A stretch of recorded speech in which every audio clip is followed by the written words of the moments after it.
చూసిరా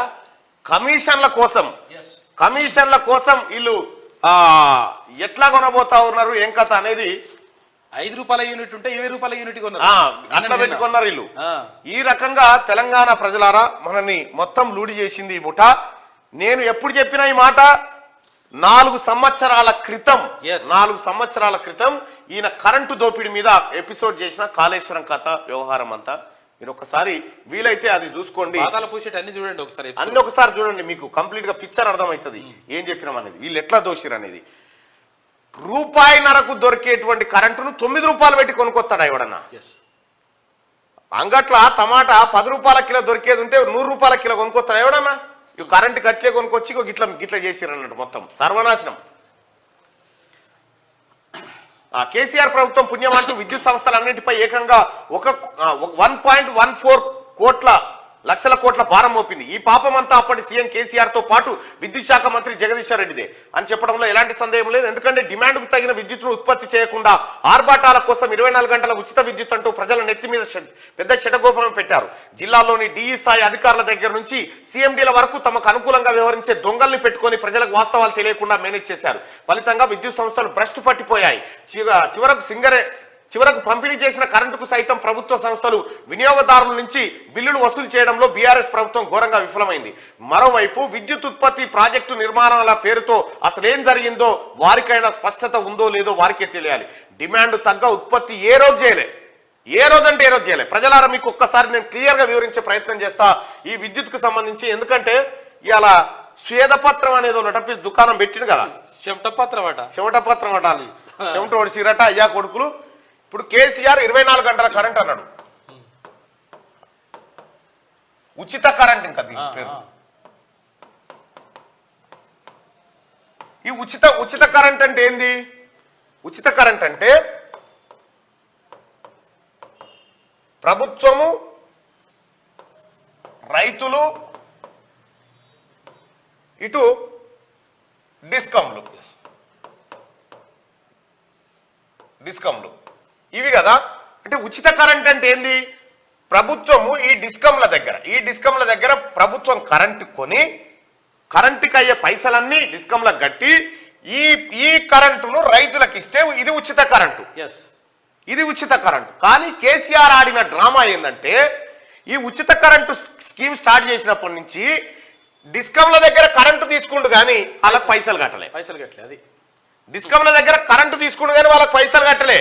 ఇప్పుడు ఏమైంది? అది 81,000 కోట్ల రూపాయలు అప్పులు అయినాయి కదా ఇవన్నీ. ఇప్పుడు ఏమంటుండు కేసీఆర్ దిగిపోయి ఇవి ఎవరు కడతారా అని చెప్పి డిస్కమ్ అడిగితే ఇల్లు కడతారు, రైతులు కడతారని చెప్పిండు. వీళ్ళకే ఇచ్చినాం, తాగినోడు కడతాడు, తాళ్ళ పన్ను వాళ్ళే కడతారు, మేమెందుకు కడతామని పోతుండే. ఇప్పుడు ఉచితమేనా ఇది? ఉచిత కరెంటేనా ఇది? ఈ లెక్కలు బయటకు వస్తా ఉన్నాయి. ఇంకొక విషయం చెప్తా ఉన్నారు సోదరులారా, ఈ 24 గంటల కరెంటే రాలేదు తెలంగాణలో, దీన్ని బయట పెట్టినాం. మీరు ఒకటి చెప్పండి, ఈ కాళేశ్వరం కట్టిన అంటాడు ఇవాళ, కాళేశ్వరము, పాలమూరు రంగారెడ్డి, ఎక్కడెక్కడి సీతారామ, ఇక ఒక్కటి కాదు వాళ్ళ పథకాలు అనేకం కట్టినాం. 1 కోటి ఎకరాల మాగాని 1 కోటి ఎకరాలు పండిస్తా ఉన్నాం అంటాడు. ఎట్లొస్తా ఉన్నాయి 1 కోటి ఎకరాలంటే దీని కోట్ల రూపాయలు, లక్షల కోట్లు ఖర్చు పెట్టినాం. దీంతో నీళ్ళు వస్తున్నాయి, కాలువల పంట, చేన్లు వారి పంటలు పండుతున్నాయి. ఏమైంది సోదరులారా? తెలంగాణ రాష్ట్రం 2014లో వ్యవసాయ పంపు సెట్లు 19.1 లక్షలు వ్యవసాయ విద్యుత్ కనెక్షన్లు.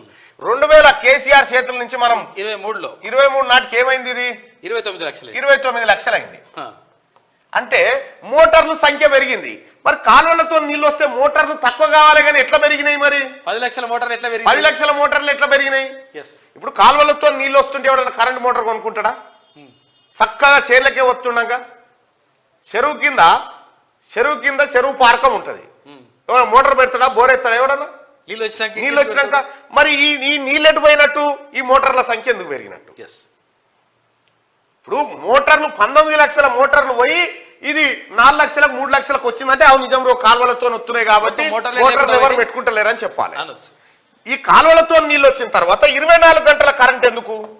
ఒకవేళ నువ్వు చెప్పిందే నిజం అనుకుంటే ఈ 24 గంటల కరెంట్ ఎందుకంటే కమిషన్లు కొట్టేటందుకు, అది లెక్క, కమిషన్లు కొట్టేటందుకు. అందుకోసమే ముఖ్యమంత్రి గారికి క్లియర్ గా చెప్పిండు ఎక్కడ? అసెంబ్లీలో. దీనిపైన జ్యుడిషియల్ ఎంక్వైరీ చేస్తామండి ఛత్తీస్గఢ్ ప్రభుత్వం. ఇక ఇంకొక ఆయన అంటాడు, ఇంకో తెలివి తక్కువ ఆయన అంటాడు, ఏమంటాడంటే ఛత్తీస్గఢ్ తోని కేసీఆర్ ఛత్తీస్గఢ్ తోని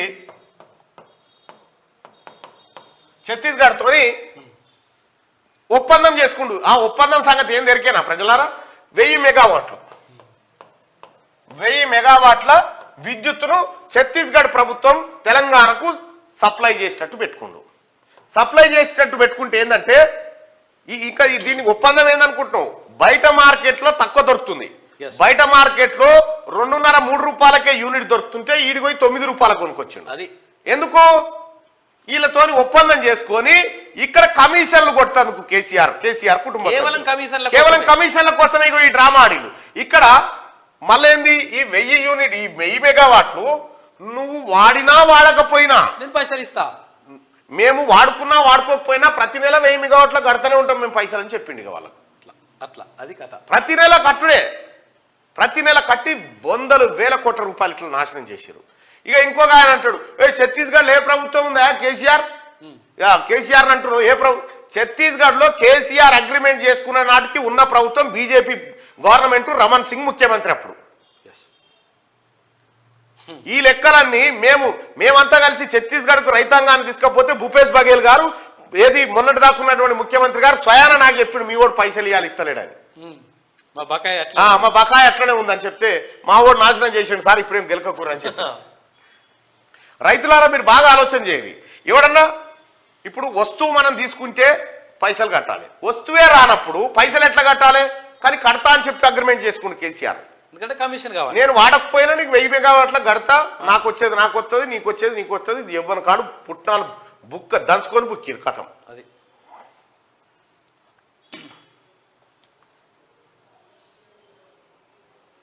ఇది ఇప్పుడు వాస్తవానికి ఏం జరగాల్సిందే, దాదాపు 81,000 కోట్ల రూపాయలు కదా, 81,000 కోట్ల రూపాయల అప్పు ప్లస్ ఇవన్నీ కలిపితే 1,13,000 కోట్లు అనుకుంటా. ఇవన్నిటితోని మనం కొత్తగా విద్యుత్ తయారు చేస్తే మనకు శాశ్వతంగా ఉండేటి కదా, ఎప్పటికి ఉండేటి కదా.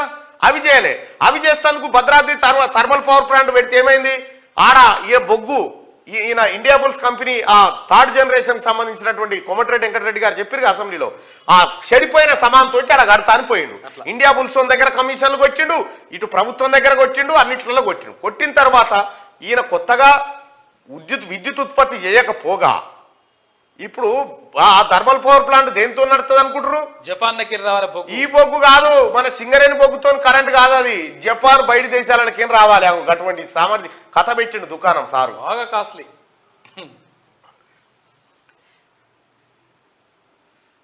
ఇక తెలంగాణ ప్రత్యేక రాష్ట్రం ఏర్పడే సమయానికి జెన్కో స్థాపిత విద్యుత్ ఉత్పత్తి సామర్థ్యం 4,365 మెగావాట్లు. దీనికి తెలంగాణ ఏర్పాటుకు ముందే 2,960 మెగావాట్ల సామర్థ్యం ఉన్న విద్యుత్ ప్రాజెక్టులకు అవసరమైన ప్రణాళికలను అప్పటి కాంగ్రెస్ ప్రభుత్వం సిద్ధం చేసింది.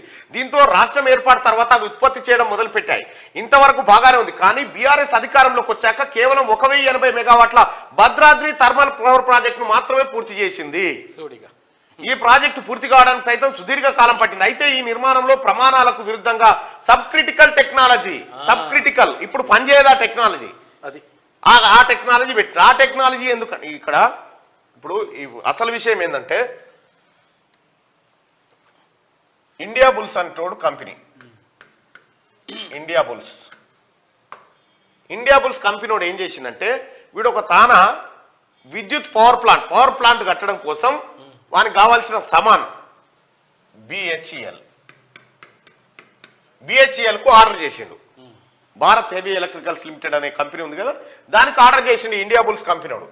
ఏది అక్కడ మాకు పరికరాలు కావాలి మీరు ఉత్పత్తి చేయని, వీనికి ఒక 10,000 కోట్లు ఇచ్చిండు. అందాదా 10,000 కోట్లు ఈ బిహెచ్ఈలకు చెల్లించిన తర్వాత ఏమైందంటే మొత్తం ప్రపంచం అంతా మారిపోయి సబ్ క్రిటికల్ విధానం వద్దు, సబ్ క్రిటికల్ విధానం ఎక్విప్మెంట్ వాడకండి, దానివల్ల లాభం లేదు, ఉత్పత్తి వ్యయం పెరిగిపోతుంది అని చెప్పారు, ఖర్చు ఎక్కువ అవుతుంది, ఇది వాడకూరు అని చెప్పారు.